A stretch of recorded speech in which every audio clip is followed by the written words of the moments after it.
Rusty Quill presents The Magnus Archives.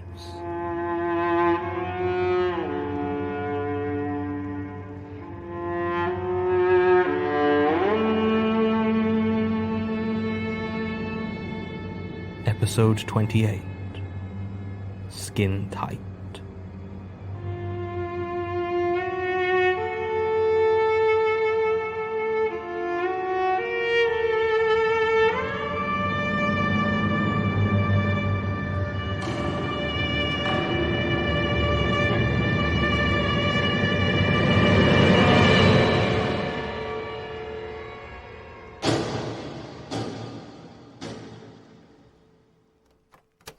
Please state your name and the subject of your experience.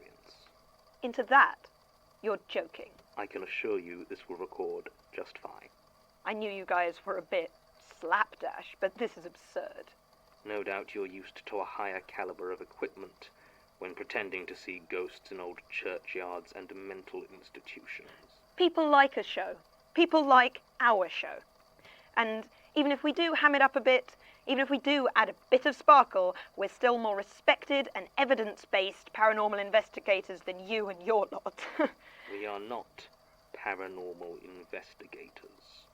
We are researchers. Scholars. Whatever. The fact is, we may play it up a bit for the camera, but that's because you can only look at temperature spikes and EMF readings for so long. We still only look into genuine, documented supernatural phenomena. You take any ridiculous story from any drugged-up, dreaming, traumatized idiot off the street. Vampires, monsters under the bed, mind control. Really? Who cares about evidence? Who cares about scientific instruments when you can just tell a story to the Magnus Institute? And yet, you've come to make a statement. Well, yeah, but... Let me guess. None of your respectable paranormal investigators would believe you. Well, let me be quite clear. Chances are very strong that I won't believe you either.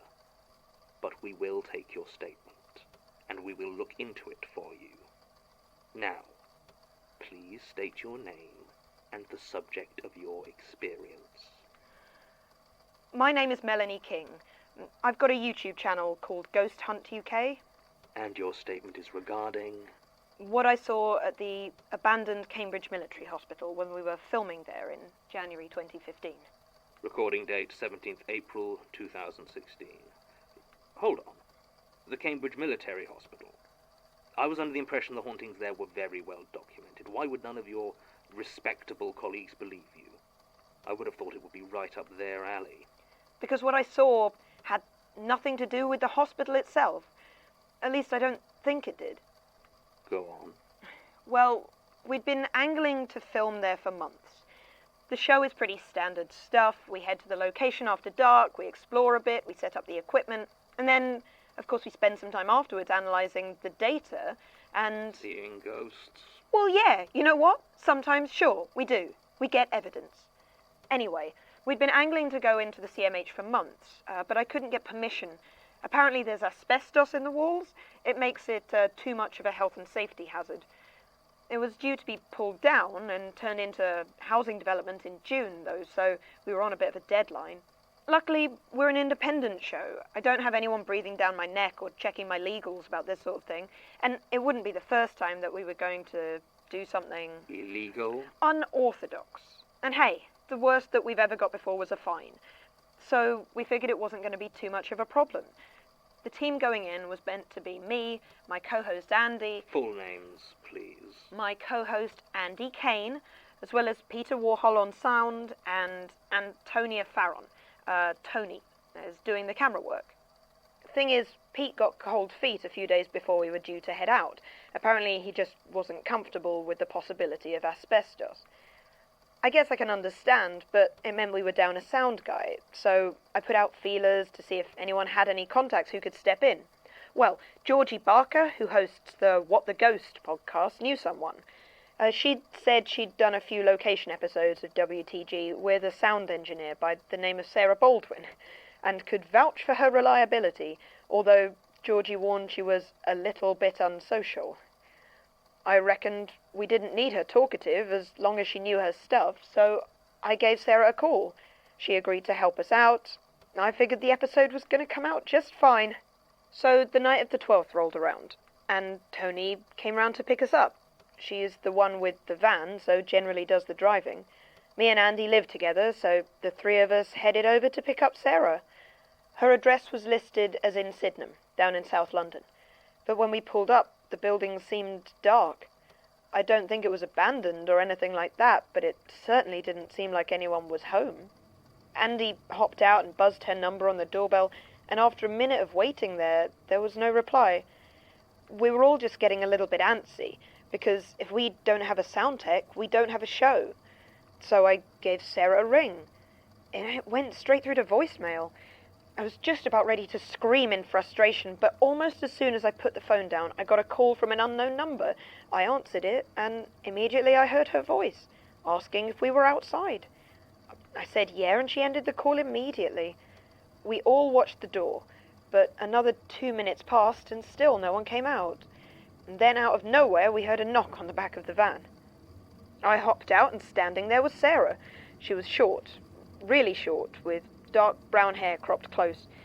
She was wearing black cargo trousers and a grey t-shirt, with a light black jacket over the top. I thought that was a bit off, as it was the middle of January. I mean, sure, it was a mild winter, but it's a long way from t-shirt weather. I introduced myself, but she just nodded and lit a cigarette. I was about to say that we'd prefer she didn't smoke in the van, but she'd already opened up the back door and climbed inside, puffing away. I remembered Georgie's warning that she was a little bit unsocial, and kicked myself for not asking more about it. Still, she was here now. We had a sound tech, so we were going to be able to have an episode. It was about a 2-hour drive to the CMH. It's down in Aldershot, in Hampshire, and I've got to say that was about the longest 2 hours of my life. Sarah didn't talk much. If you asked her any questions, you'd just get a one-word answer, and I swear she worked hard to find the shortest word she could. She smoked constantly, so we had to ride with the windows down, and the van was freezing. And there was also, I don't know, the oddest smell. It was definitely Sarah. It smelled like a really bad perfume, sharp and faintly floral, but not like any scent I could place. I didn't like it, but it was hardly noticeable through those damn cigarettes. I could tell Tony was having a hard time too. Andy seemed happy enough, but he's one of the most laid-back people I've ever met, so no surprise there. We got into Aldershot about 8 p.m. and headed towards the old hospital.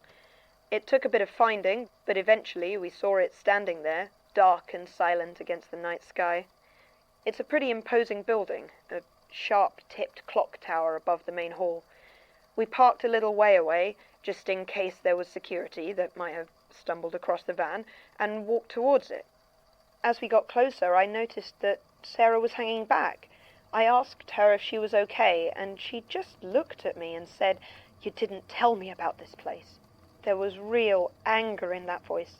I was surprised because not only was that the most words I'd ever heard her say strung together, but also because I'd been really quite detailed about where we were going and the history of the place when I first contacted her. I said as much, but she just shook her head. I asked if there was going to be a problem, and she paused, lit another cigarette, and gave me a slow shrug. Then, without a word, she picked up her bag and started walking towards the main building. Getting inside wasn't a problem. The ground floor windows were large, and it looked like we weren't the first trespassers wanting to get inside. A few of the boards covering them had been pried away already. So we turned on our torches and headed inside. Now, the particular ghost we were after that episode was a grey lady.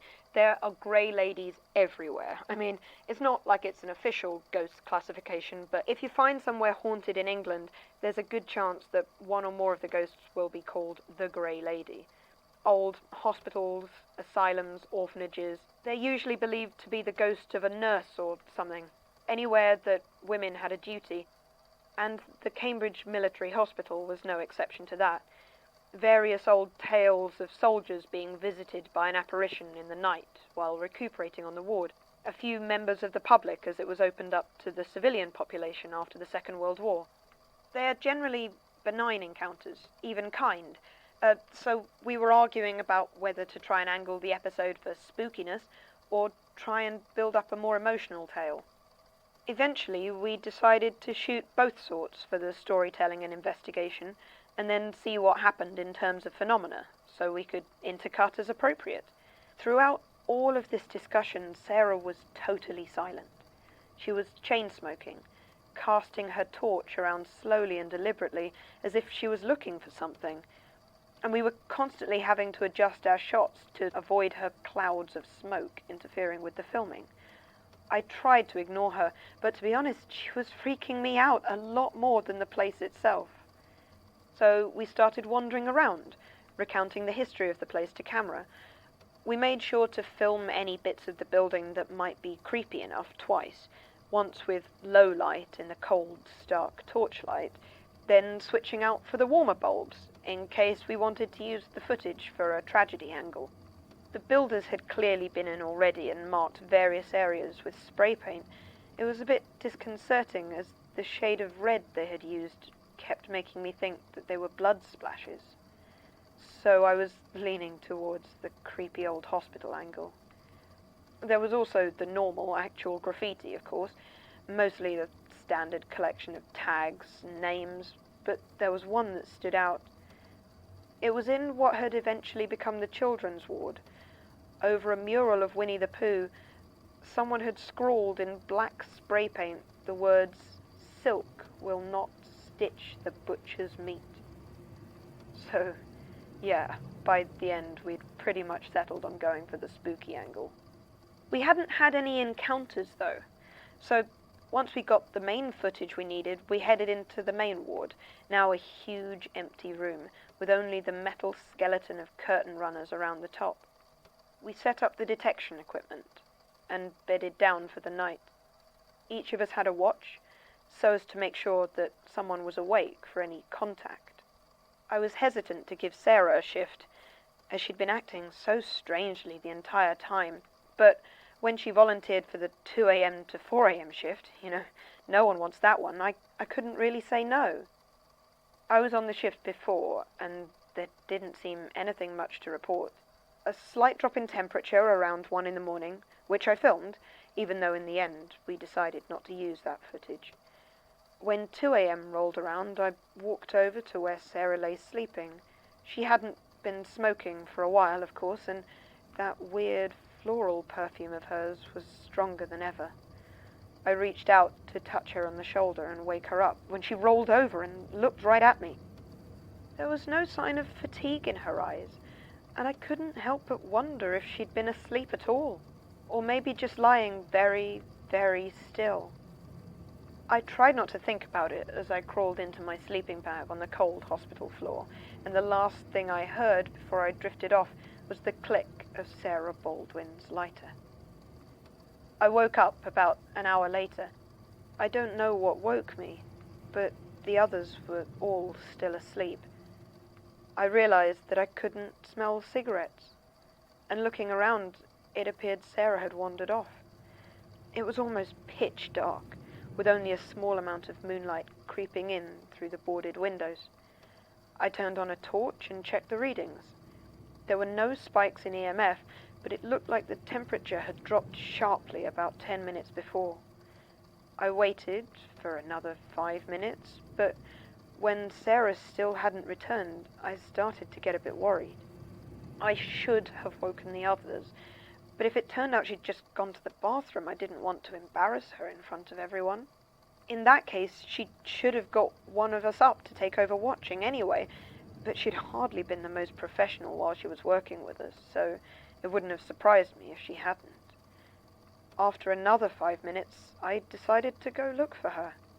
Maybe the place was getting to me a bit, but all my suspicions about Sarah were making me paranoid. I decided not to take a torch. Instead, I took one of the cameras we weren't using and turned on the night vision setting. Through the view screen, I was able to see where I was going pretty well. I started to check the ground floor.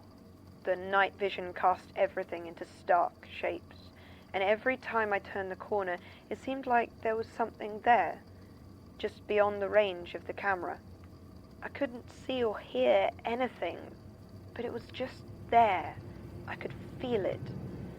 There was a smell as well, growing stronger. It wasn't cigarette smoke, though, or Sarah's strange perfume. It smelled of copper, with another scent beneath it, acrid and sour, with the faintest hint of ammonia. I'll admit it, I was scared. Scared enough that I didn't even think about how great the whole thing would have looked in our show. I didn't look into the camera or provide any commentary or make any move except keeping a close watch on the display. As I walked up the stairs towards the upper floor, I began to hear something. It sounded like someone was talking.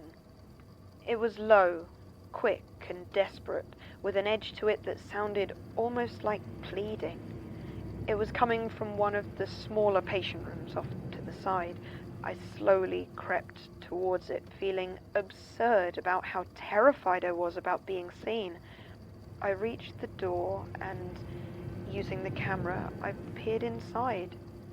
Sarah was there, with her bag next to her. She was gesticulating wildly and talking, though I couldn't see anyone else in the room with her.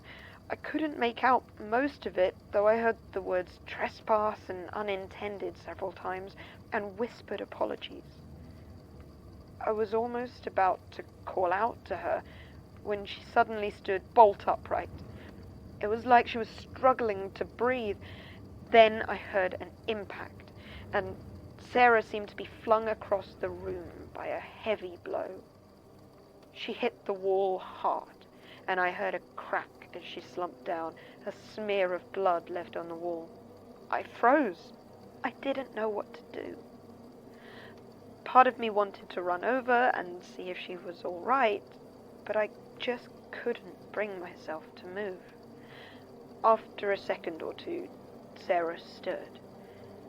She shouted something into the room, this time in a language I didn't understand, and dragged herself to her feet.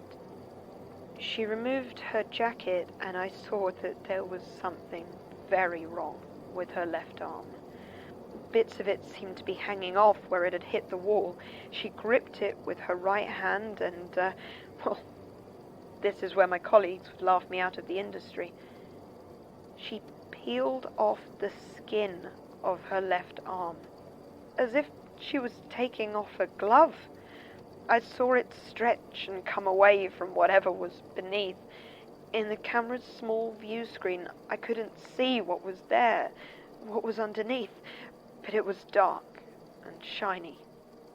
I will never forget the sound of the skin coming away from her arm.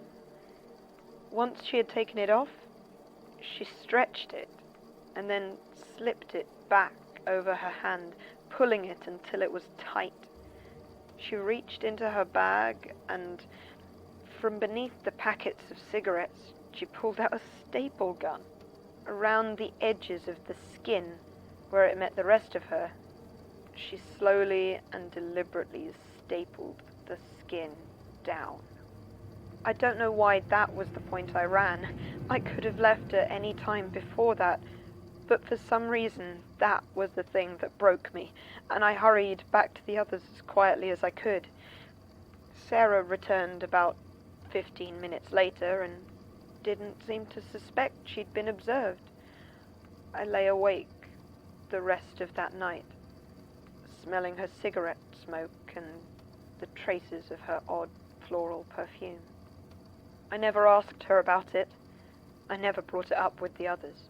We got whatever daylight shots of the Cambridge Military Hospital we needed almost in silence, though Andy kept trying to strike up a conversation.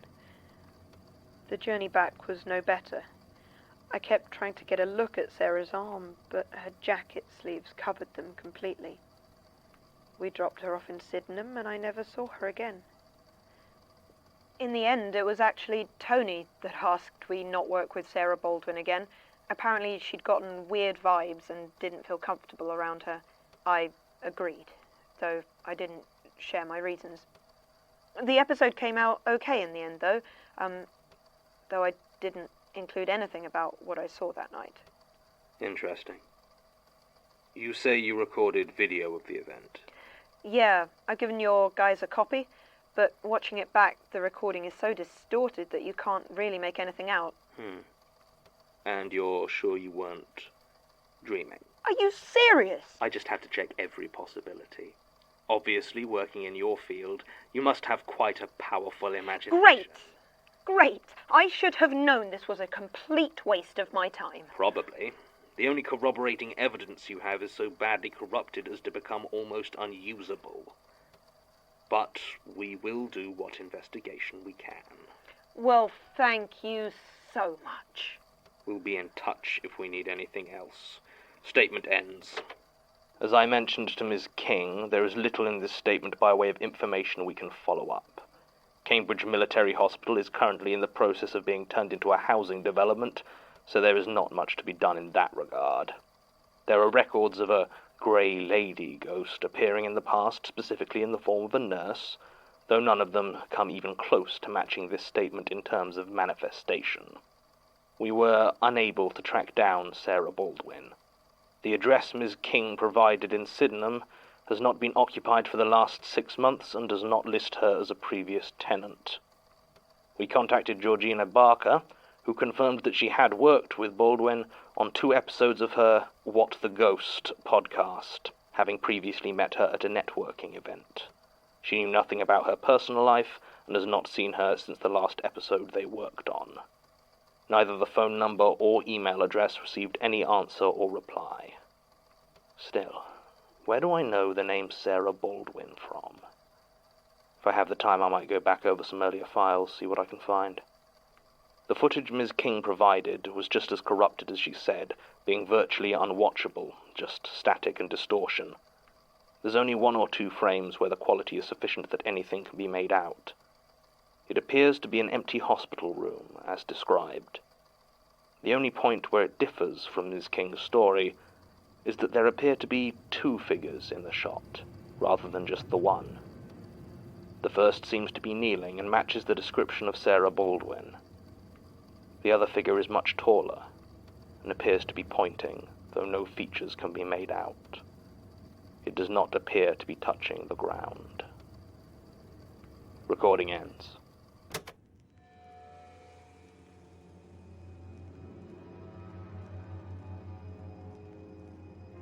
The Magnus Archives is a podcast distributed by rustyquill.com and licensed under a Creative Commons Attribution Non-Commercial Share-alike International License.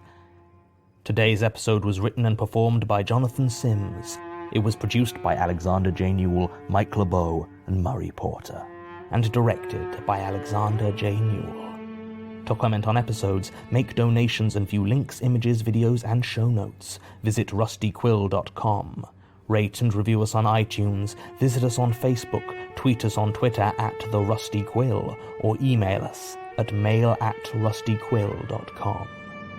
Thanks for listening.